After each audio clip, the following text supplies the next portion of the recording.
¿Por qué el plagio está prohibido? Para certificar la integridad, para valorar las producciones originales, contribuir a la investigación y para demostrar la calidad. Que nosotros vamos de menos a más, que podemos ir aprendiendo en el camino, que nuestros aportes pueden ser poco o muy poco, de muy poco impacto, pero por muy poco que sea el impacto, el aporte científico, pero eso es lo que vale. Estudio. Claro, requiere dedicación, requiere responsabilidad, requiere conocimiento, requiere ética.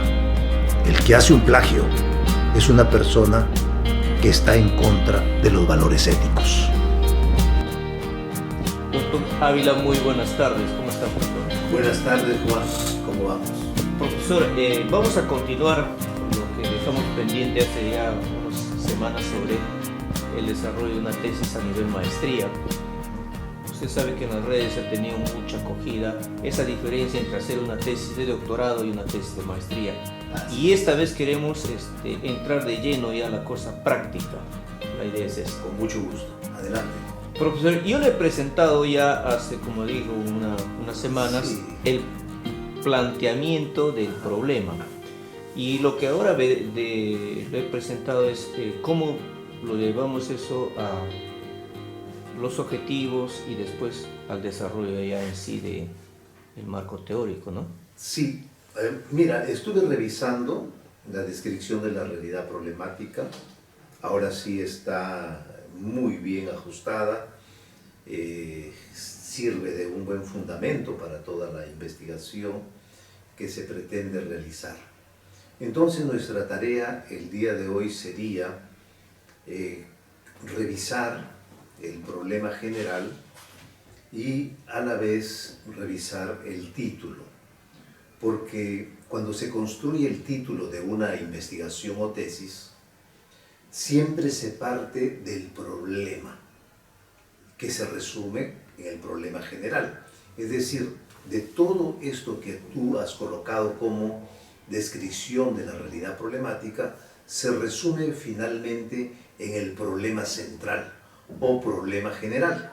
Claro, eso es lo Que de acuerdo al trabajo que aquí lo tengo, tú lo resumes con una pregunta de investigación que dice: ¿cuál es la relación entre el depósito de vida, el depósito de valor, ahorro personal, sistema de pago internacional en línea y unidad de cuenta de las criptomonedas con la economía peruana? Eso es lo que tú has precisado como problema general. Aquí habría dos preguntas que hacer. La primera ya se ha respondido. ¿Este problema resume la determinación de la realidad problemática? Sí, muy bien. Pero observamos que aparecen 5 variables que a su vez se están vinculando con la economía peruana. Claro, lo que yo le presento es el depósito de valor de la criptomoneda, la unidad de cuenta, el medio de pago y también la criptomoneda se puede utilizar para pagos internacionales, o sea, para pagos transfronterizos, como le llama la literatura. Claro. Entonces, esas son lo que yo le estoy preguntando, si es el adecuado, qué le parece, cuál es su opinión. Claro, incluyendo el depósito de valor, por eso Claro. son cinco variables. Estos elementos, estos componentes o estas variables, ¿cómo se pueden resumir o se pueden sintetizar en una sola variable? Porque la pretensión pareciera que es coger cada uno de estos elementos por separado y vincularlos con la economía peruana, o de la conjunción de los 5, ver cómo se vinculan con la economía peruana. Pero ahí me parece que hay algo que no está tan claro. Claro, profesor, yo lo que le estoy presentando es desde un punto de vista económico. O sea, Si nosotros recordamos para qué sirve una moneda común y corriente te sirve como unidad de cambio, depósito de valor, Ya. para ahorro también, te sirve para intercambiar básicamente, y te sirve, pues, si tú cambias a dólares, te sirve para pagos de exportaciones, importaciones y todas esas cosas. Ya. Entonces, ese es el punto de vista como economista que yo estoy presentando, viendo a las criptomonedas que podrían también tener esa misma función que la tiene O sea, un uso. un uso. Exacto. Un uso. Exacto. Y ya estos elementos los podríamos resumir con algún término. Claro, claro. ¿Cuál sería ese? Serían los activos en criptomonedas, porque no solamente hay un solo activo en criptomoneda, que es el más común, que es el Bitcoin, sino hay otras criptomonedas que tienen distintas aplicaciones en la vida real. Pero sí, para cuestiones prácticas, podemos económicamente decir que son activos en criptomonedas. Correcto. Entonces, estoy observando que la pretensión ya no es la vinculación, sino el uso de estos activos. ¿Está bien el término financieros? Claro, de estos activos en criptomonedas. Estos activos financieros en Claro, criptomonedas, ¿está bien? Sí, está En bien. la economía peruana. Así es. Muy bien. Entonces, el título que aquí aparece dice Relación de las criptomonedas con la economía peruana. ¿Qué te parece si lo cambiamos por, cambiando este término que acabas de incorporar, activos financieros en las criptomonedas en la economía peruana? ¿Estaría bien? Claro.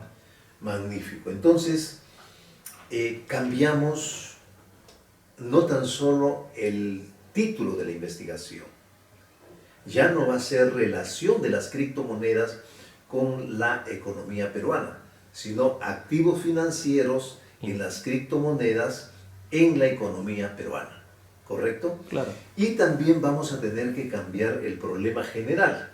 Entonces, como todos estos términos, estos 5 términos, estas 5 variables, las hemos reducido en una sola, la pregunta central sería más o menos ¿cuál es el uso de los activos financieros en criptomonedas en la economía peruana?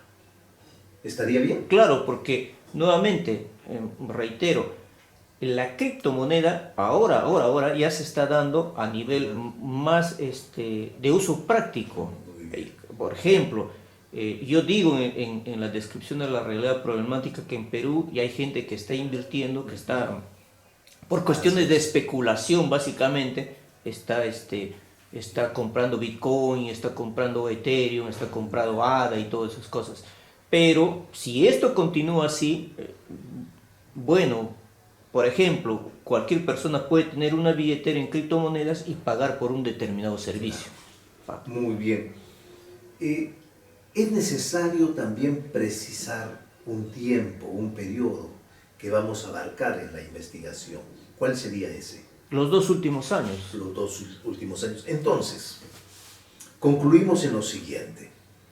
Primero, estamos corrigiendo el título y va a quedar de la siguiente manera: activos financieros en criptomonedas en la economía peruana. Y segundo, vamos a replantear este problema de investigación y la pregunta central de investigación sería: ¿cuál es el uso de los activos financieros en criptomonedas en la economía peruana durante los años 2021-2022? Claro, sí, me parece. Excelente. Solamente una pequeña recomendación. En algunos protocolos o esquemas de investigación que presentan las universidades, ellas sugieren que además en el título se coloque el periodo o el año en el que se realiza la investigación. Si ese fuera el caso, entonces este título de activos financieros en criptomonedas en la economía peruana, que lo vas a realizar entre los años 2021 y 2022, entonces quedaría con ese agregado. Es decir, activos financieros en criptomonedas en la economía peruana 2021-2022. 2022. Una pregunta, profesor, Sí. o más bien un comentario a lo que está diciendo. ¿Qué pasa si en la universidad me dicen que el periodo es muy corto? Bueno, tendría que dar razones la universidad, porque quien determina el periodo por razones de información a la cual tú tienes acceso o por razones de limitaciones de diverso tipo, económicas de parte tuya, o por la necesidad misma de la investigación, tú has juzgado que este es el periodo, ¿no?, con el cual vas a realizar la investigación. Se supone que tú tendrías que dar esas razones también a la universidad, y la universidad decirte a qué se deben esas restricciones. En principio creo que no la hay, no van a haber ese tipo de restricciones, porque además se trata de un tema novedoso, un tema de actualidad y un tema donde hay escasa información. Sí, hay escasa información. Entonces, me parece que no habría mayor problema. Profesor, entonces ahora en la parte de los objetivos, ¿me podría usted...? Sí, a eso íbamos. Entonces, ya teniendo el problema general establecido, que aquí lo tengo anotado, ¿cuál es el uso de los activos financieros en criptomonedas en la economía peruana durante los años 2021-2022?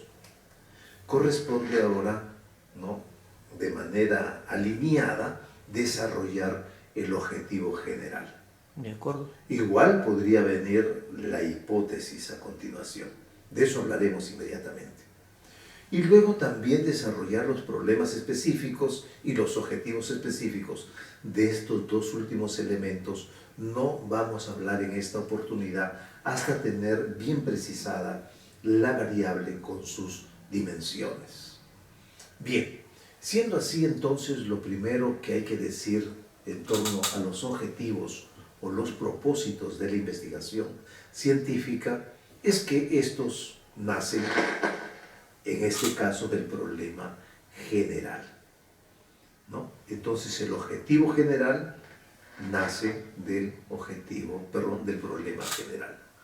Y la forma más práctica de construir un objetivo general es simplemente anulando las interrogantes y colocando un verbo. Un Claro. verbo que se antepone a todo el resto del contenido y obviamente se le da forma. Y ese verbo debe ser un verbo en infinitivo, un verbo que implica acción.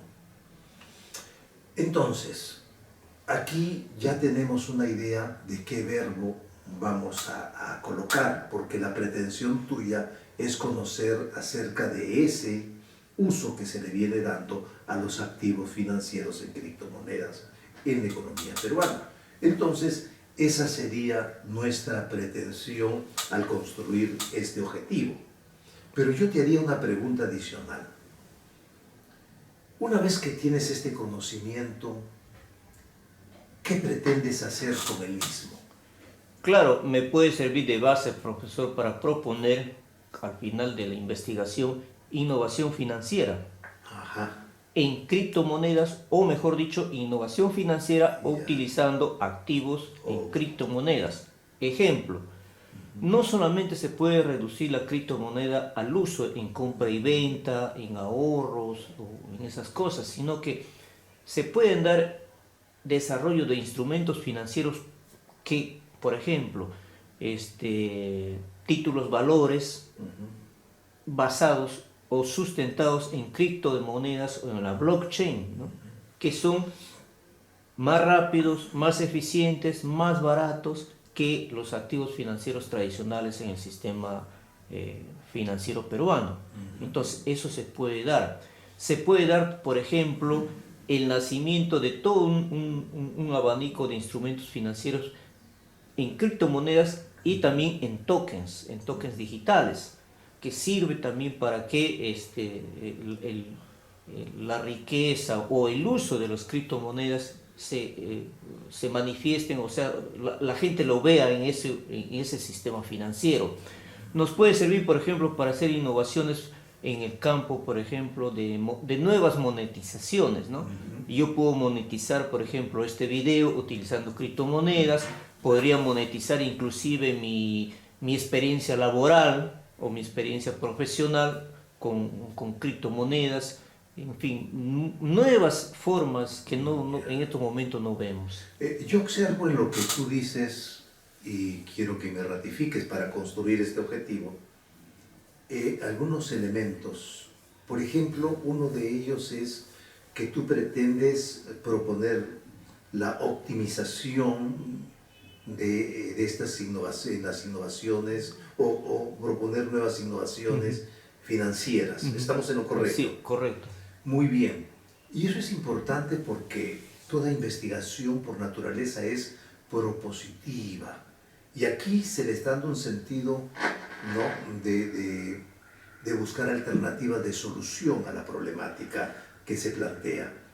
Me parece muy interesante. Entonces, tomando esta referencia, ¿qué te parece si a este problema general de investigación que dice cuál es el uso de los activos financieros en criptomonedas en la economía peruana durante los años 2021-2022, ¿no?, le agregamos un objetivo general que puede decir establecer, hemos quitado las interrogantes, colocamos el verbo, establecer el uso de los activos financieros en criptomonedas en la economía peruana durante los años 2021-2022 y proponer la implementación de innovaciones. Claro, innovaciones financieras, profesor. Magnífico. He obviado el término financiero, pero lo podemos incluir y corregir, claro, incluso de la siguiente manera. Podría ser entonces establecer el uso de los activos en criptomonedas en la economía peruana durante los años 2021-22 y proponer la implementación de innovaciones financieras. Así es, profesor. Correcto. Correcto. Entonces, así quedaría nuestro objetivo. Obviamente, todas estas asesorías implican de que tú vuelves a revisar y de repente, como tienes mejor dominio del tema, hacer algunos ajustes adicionales. Claro, de acuerdo. Y yendo un poquito más, solamente para ir avanzando en lo que se viene en próximas reuniones, estoy observando que aquí estamos trabajando con una sola moneda, con una sola variable, ¿no? Y esto implicaría de que no vamos a tener una hipótesis. Profesor, ¿y el no tener una hipótesis invalida la tesis? No, no, de ninguna manera. Aquí hay que decir dos cosas al respecto. La primera está en que una investigación descriptiva no siempre lleva hipótesis. ¿Ya? Una investigación descriptiva no siempre lleva hipótesis. Pero se puede hacer un trabajo estadístico. El trabajo estadístico de todas maneras, pero en este caso no aplica para colocarle una hipótesis. Uno. Lo segundo es que si nosotros presentamos una investigación sin hipótesis, de ninguna manera le resta mérito, importancia o calidad en el aporte científico a la investigación, a la tesis que está realizando. De ninguna manera. Eso es definitivo. Y además, esta investigación descriptiva, su valor va a radicar en la parte de lo que vas a proponer finalmente. Como en toda investigación, al final, después de conclusiones, hay un apartado que tiene que ver con recomendaciones. Entonces, en ese apartado, sin duda va a aparecer, ¿no?, lo que tú propones a partir de lo que hayas encontrado en tu investigación, en lo que hayas concluido, y por lo tanto, ese sería el aporte que tú harías, ¿no? Entonces, en resumen, cuando se trata de investigaciones que no llevan hipótesis, se trabaja con los objetivos, se responde a los objetivos. Y en segundo lugar, de ninguna manera le resta mérito y calidad a la investigación. Un comentario, profesor, a ver qué le parece.